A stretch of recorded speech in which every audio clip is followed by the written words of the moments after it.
We have a lot of available dressing for ulcer treatment, and they are so many that we could also be confused when trying to choose the best one to use in every specific case. All of these dressings have the same important characteristics in common. They are able to create a moist environment by correcting desiccation and avoiding maceration to promote non-viable deficient tissue removal from the wound bed, to establish the balance between host response and bacterial activity, and finally favor the formation of granulation tissue first, and then favor the epithelialization phase. More than by their component, dressings are better divided based on their function. In this way, we may divide dressing to promote an autolysis, debridement to promote granulation. Then we can have a particular group of antimicrobial dressings and dressing to favor the re-epithelialization.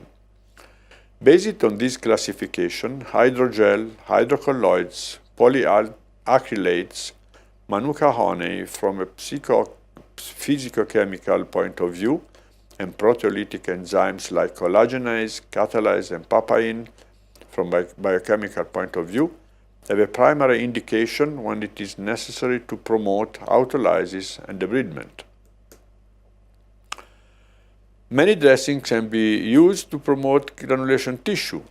Among the most important, it is necessary to mention again hydrocolloids, but also polyurethane foams, hydrofibers, and alginates.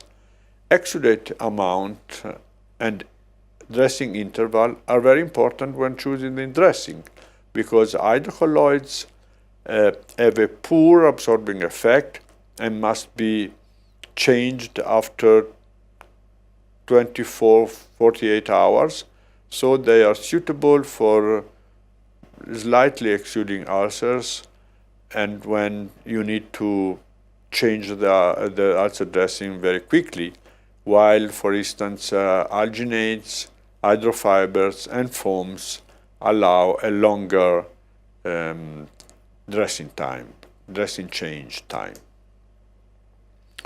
In case of really infected wounds, we need systemic antibiotics because this is the main treatment for this kind of ulcers. But when we want to promote the infection removal, some dressing can be used and can be helpful.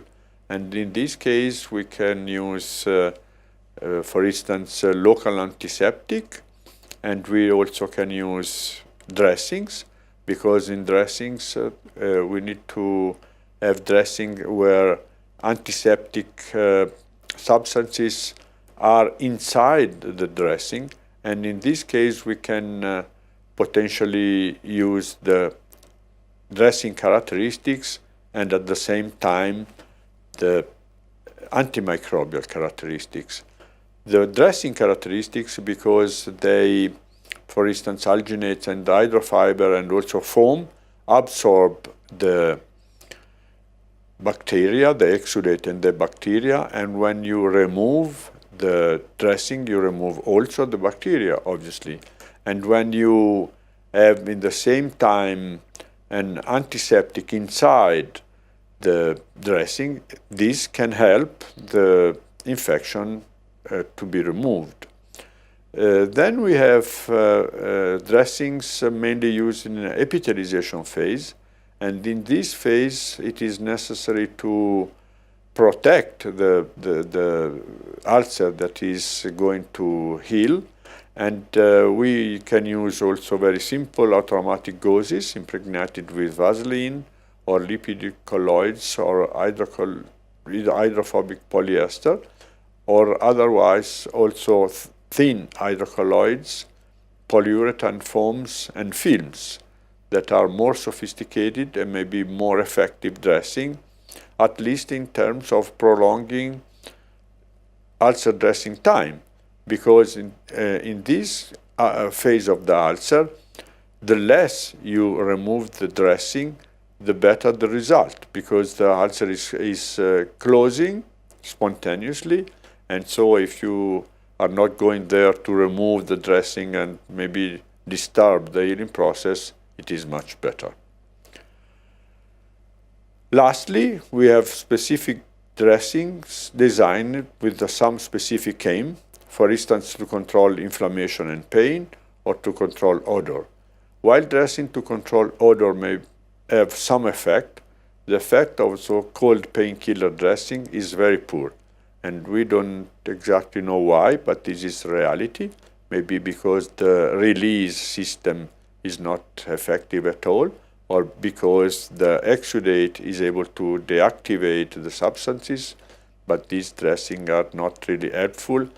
And the best way to reduce pain is to get an healing and an ulcer improvement in terms of infection and in terms of shift from the infected and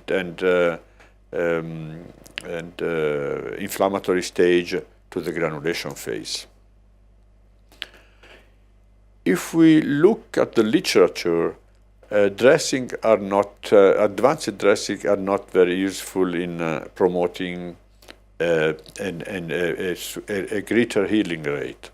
The Cochrane meta-analysis clearly states that we do not have data proving the effectiveness of advanced dressing in favoring the ulcer healing.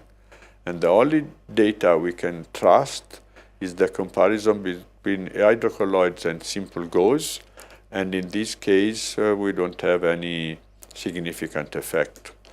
But there are several flaws in the studies considering the Cochrane. For instance, there are many methodological flaws because the randomization was not adequately performed, it was not adequately described.